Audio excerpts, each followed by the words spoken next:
అమరావతి ముంపు గురించి వైసీపీ చేస్తున్న ప్రచారం పచ్చి అబద్ధం.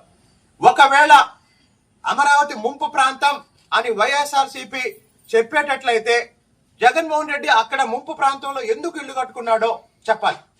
మరి 5 సంవత్సరాలు ముఖ్యమంత్రిగా అదే తాడేపల్లి ప్యాలెస్ లోనే ఉన్నాడు. ఎన్నిసార్లు మీ ఇల్లు మునిగిపోయింది? ఎన్నిసార్లు మీ ఇంట్లోకి నీళ్లు వచ్చాయి? కాబట్టి అమరావతి గురించి ఎవరైనా వైసీపీ నాయకులు, జగన్మోహన్ రెడ్డి కావచ్చు, ఆయన పార్టీ తరఫున ఎవరైనా సరే అమరావతి రాజధానిగా అమరావతికి ఉన్న అర్హతలేంటి, అమరావతిలో ఉన్న ఇబ్బందులేంటి, నిజంగా మీకు హేతుబద్ధంగా చర్చించడానికి చిత్తశుద్ధి ఉంటే, నిజాయితీ ఉంటే నేను సిద్ధంగా ఉన్నాను. జగన్మోహన్ రెడ్డి గారికి సవాల్ విసురుతున్నాను.